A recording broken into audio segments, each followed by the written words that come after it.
Good morning, lovelies. Today I'm talking about my top 10 favorite male character tropes. If the leading man in a sci-fi or fantasy story has any of these traits, I'm there. Before we get started, remember to hit that subscribe button and ring the bell so you don't miss another video. I post every Sunday and sometimes I give bonus videos on other days. The usual disclaimer, these are my personal preference, opinion, they are objective, blah blah blah, fight me in the comments. Number 1, the sarcastic or funny guy. I love to laugh. I mentioned this in my favorite female character tropes, the sarcastic gal. Except the sarcastic guy is a lot more common, so I get to enjoy this trope more often. You get bonus points if the sarcasm is a smokescreen to protect a depressed/insecure person. This is not only an accurate portrayal of depression, but I also love dichotomy. Number 2. The scary, gruff exterior hides the gooey marshmallow interior. That is, he looks like he could kill you, but he's actually a cinnamon roll. This guy usually has some sort of angsty backstory that explains why he is so gruff and closed off, but he's still a good person, and more importantly, we see that.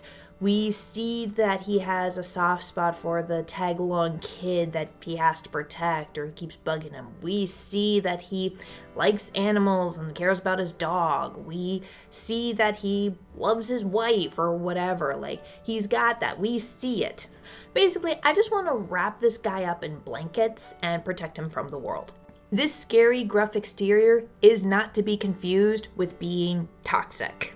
Speaking of which, Number 3, he's not toxic. He actually shows emotion, and he doesn't use violence, manipulation, or coercion to solve every single problem. He also treats his women with respect, but we're going to talk more about that later. This is less of a preference, more of a mandatory, I will only support this hero if he's not a toxic douche. There are only 2 exceptions to this rule. Number 1, if he's a villain. If he's a villain, he can be as toxic as he wants, and I will gladly hate him for it. Or number 2, if he has a redemption arc.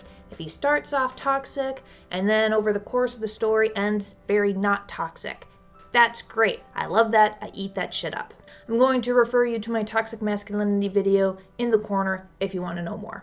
Number 4, he's a feminist. Again, this is less of a preference and more of a mandatory trait that I need to support your male character. This doesn't have to be huge. He just has to not bitch and whine about women in power or women in general. So for example, if he's got a girlfriend, he is her biggest cheerleader. If he doesn't have a girlfriend, he's not bitter and resentful about it, lashing out at every woman because he's so nice, you guys. Why don't I have a date? If he works with a femme leader, like a queen or a femme general, he questions her decisions and policies just as much as the mask leaders. Basically, we just need to see more allies. Give them to me. Number 5, he fills traditionally feminine roles. That is, he is the team healer or the mediator.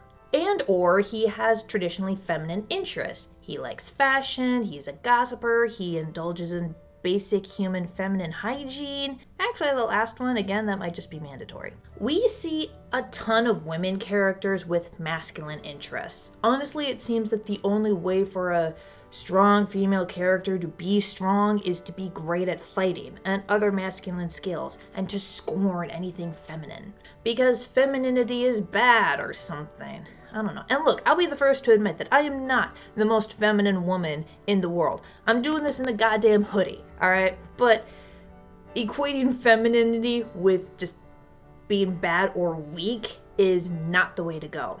And this is why we so rarely see the reverse, where a man has feminine interests and roles. Because it's like, almost like a downgrade or something. Now, a really great example of this trope where a guy does more feminine interests and roles is the Magnus Chase trilogy by Rick Riordan. The main character is Magnus, and he's the team healer. He has healing powers. Think about that. Normally that's reserved for the women. And one of his best friends, a guy, is really into fashion design. And that actually saves their lives like 3 times throughout the course of the trilogy. Basically, I just like seeing characters disrupt the status quo. And that includes men embracing normally feminine traits. Number 6. Ace men. Now, I've mentioned on this channel a couple of times that I am Aero Ace, and A guy in the comments section told me that he had no idea what that meant and had to Google it, so I'm gonna have to pause this real quick to give a crash course on what that means. Aro-ace is short for aromantic, asexual. They are two very different identities that I happen to have. It's like my love for rock music and my love for sushi, alright? Two different, I just happen to have both. Now what asexual means is that I don't experience sexual attraction at all. Now, asexuals tend to exist on a sliding scale between sex repulsed, which means they want absolutely nothing to do with sex at all, through sex neutral, where they're kind of meh, to sex positive, where they enjoy it, even though they don't feel sexual attraction. A lot of times people will kind of slide back and forth on any given day, like me, who tends to bounce back and forth between sex neutral and sex positive. And if that sounds confusing, that's because it is! There's a reason I didn't realize what I was until I was 25 years old. Then there's aromantic, which means I don't experience romantic attraction to anyone. Now this doesn't mean that I don't love, I just don't love romantically. I love my parents, I love my brother, I love my friends, I love my dog, but I just don't, romantic love is just not a thing for me. Now, aro and ace are also umbrella terms for stuff like demisexual, where you only experience sexual attraction to someone who you have an emotional attachment to, or gray sexual, where you only experience sexual attraction to someone under very specific circumstances. And the same goes to romances. What I'm trying to say is that it is a whole topic and should probably get its own video if I ever covered that type of thing, but I really kind of don't unless it relates to fiction. Anyway, I'm going to try to find some better links in the comments if you're curious about learning more, but on to the topic at hand. As a woman, it's like more acceptable almost for me to be asexual than to be aromantic. Like, we have some very Victorian-esque views about women and sexuality. So the idea of a woman not experiencing sexual attraction or even like not enjoying sex all that much is pretty par the core for us. Like, that's like, okay, whatever, until it comes time for her to procreate. But when it comes to being aro, if I tell a person that I experience no romantic attraction, I have no interest in getting married, and certainly no interest in having kids, you can see their heads explode. Now for men, it's the reverse. Aromantic men are just kind of meh in society, but they're supposed to be like sex-crazed fiends who only see women as conquests. So whenever we see a man in fiction or in real life who just doesn't do that, who doesn't experience sexual attraction, or who just isn't that interested in sex, it's almost like a whiplash. It's just like, oh, there must be something wrong with you. No, there's nothing wrong with you. I want to stress that right now. If you are somewhere in the aro-ace umbrella, there is nothing wrong with you. And one of the ways that we can drill that into people's heads is to have more aro-ace representation. I want more aro-ace characters of all genders, but we especially need more ace guys.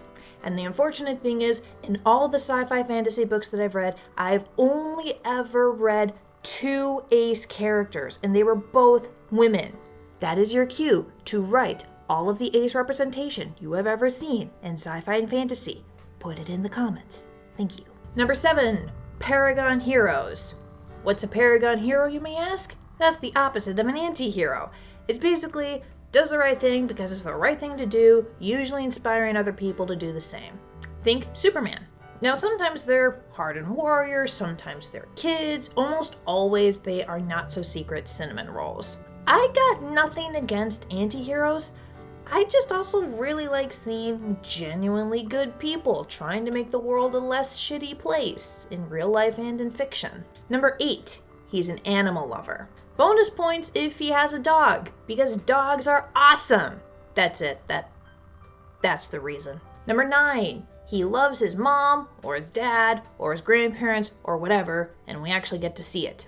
I want to see men having healthy relationships with their family while the world turns to shit around them. This shows vulnerability about the hero and also endears us to him because most of us can relate to that, and it's really sweet to see it. This is especially true if the guy is like a big hulking tower of muscle and his parent or grandparent or sibling or in question is like this little frail human cinnamon roll, and we get to see this huge, gruff, muscle guy being really sweet and tender to them. This was honestly one of the bright spots of that Aquaman movie, was seeing his really cool relationship with his dad. And number 10, the bromance.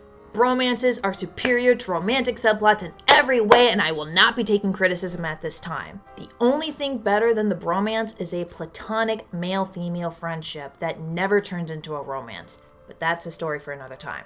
A bromance done well will give you a dynamic duo or trio fighting evil, which is great, or maybe they're fighting the good guys if, this is a villain bromance. Emotional support for and from men, which we desperately need to see more of. And ideally, sarcasm.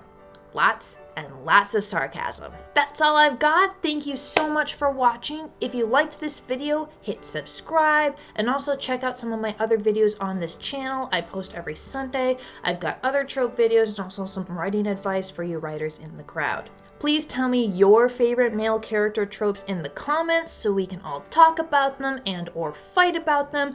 Be respectful. This year has been shitty enough. Bye, lovelies!